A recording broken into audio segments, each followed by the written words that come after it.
오늘 우리에게 주신 하나님의 말씀은 예레미야애가 3장 19절부터 23절 말씀까지입니다. 내 고초와 재난 곧 쑥과 담즙을 기억하소서.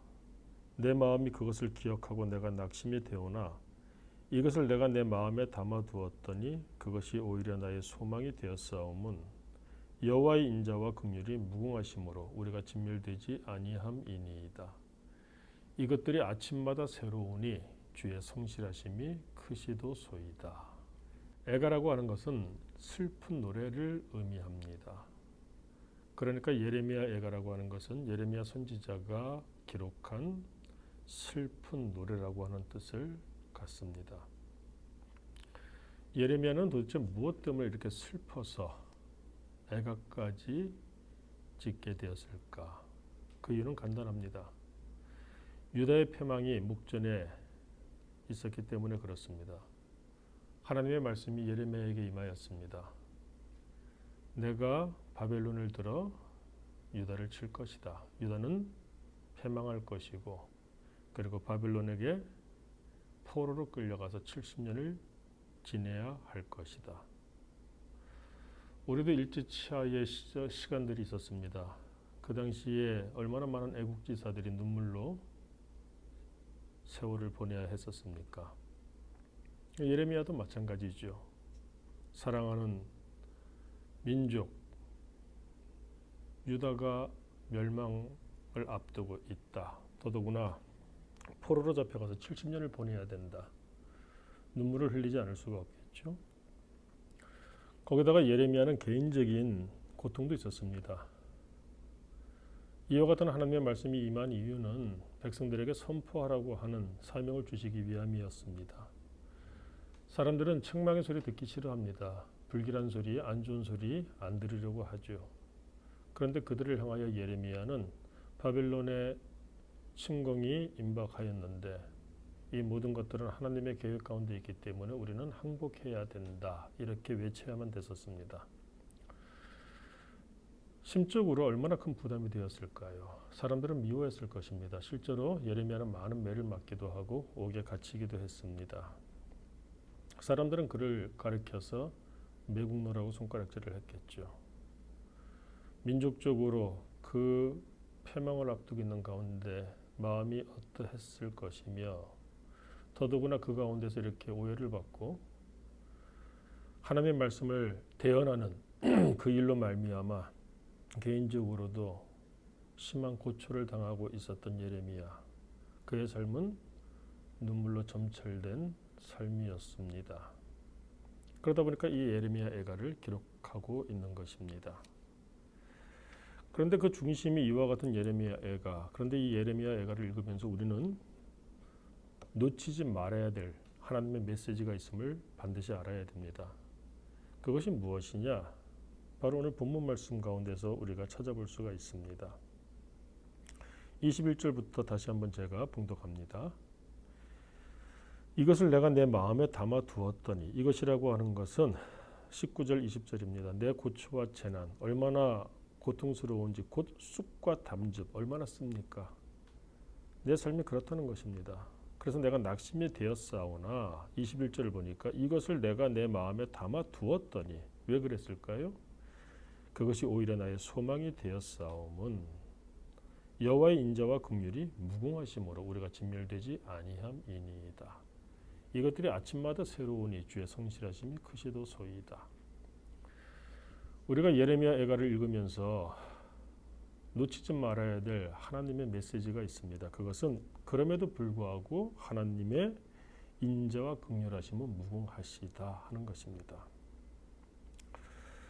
고난과 고통은 인생의 걸림돌이 아닙니다. 특별히 믿는 자에게 있어서 고난과 고통은 때때로 디딤돌이 될 수가 있습니다. 시간이 지나면은 그 고난의 시간, 고통의 시간 덕분에 내 체질이 바뀌고 또 내 인격도 바뀌고 내 삶이 바뀌었음을 깨닫는 경우가 있죠. 우리가 그것을 알기 위해서는 지금 감당하고 있는 그 고난의 의미도 올바로 해석할 수 있어야 합니다. 예레미야가 지금 당면하고 있는 겪고 있는 이 모든 고난의 그 그 의미는 어디에 있습니까? 이것은 하나님께서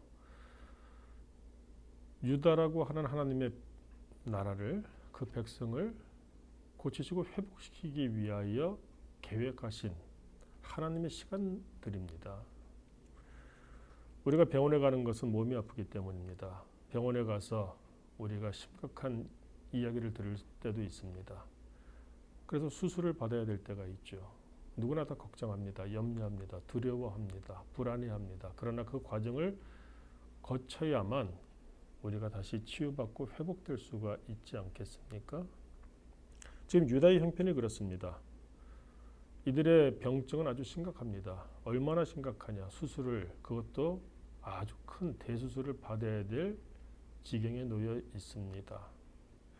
그것이 바로 고난의 시간입니다. 하나님께서 보시기에 하나님께서 진단을 하셨는데 유다는 더 이상 가망성이 없다. 스스로가 어떻게 할 수가 없다. 그러므로 수술을 받아야 한다. 어느 정도의 수술입니까? 그것이 바로 바벨론이라고 하는 도구를 들어서 70년의 포로기를 보내야 된다는 것입니다. 사람들이 고난의 시간을 보낼 때 자신을 돌아보게 됩니다. 승승장구할 때 사람들이 엇나갈 수가 있죠. 그런데 고난의 시간이 닥치게 되면은 이 고난의 의미가 무엇일까? 지혜로운 사람들은 돌아보게 됩니다. 하나님은 그것을 기대하시는 겁니다. 그러므로 하나님께서는 바벨론에게 유다를 맡기시지만 바벨론이 주권을 가지고 있는 것이 아니고 하나님께서는 유다를 돌리시기 위하여 그들의 범죄로부터 하나님을 배역한 그 모든 일로부터 회개케 하시고 돌리시기 위하여 그들에게 고난의 시간을 주시는 것입니다.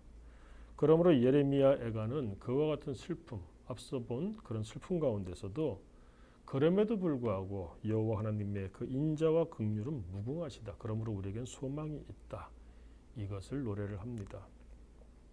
이것을 내가 내 마음에 담아 두었더니 그것이 오히려 나의 소망이 되었사옴은 여호와의 인자와 긍휼이 무궁하심으로 우리가 진멸되지 아니함이니이다. 이것들이 아침마다 새로우니 주의 성실하심이 크시도소이다. 우리의 오늘 아침도 이와 같은 아침이 되기를 원합니다. 이 말씀 가지고 우리가 찬송도 부르죠. 이것들이 아침마다 새로우니 주의 성실하심이 크시도소이다. 비록 고난의 시간, 어려움의 시간이 있다고 할지라도 하나님은 우리를 버리시는 것이 아닙니다. 사람들이 살아가면서 스스로 버림받았다고 느낄 때가 있습니다. 그러나 그럼에도 불구하고 하나님께서는 버린 사람이 없으십니다. 그럼 고난의 의미는 무엇이냐? 나를 돌아보라는 것이죠.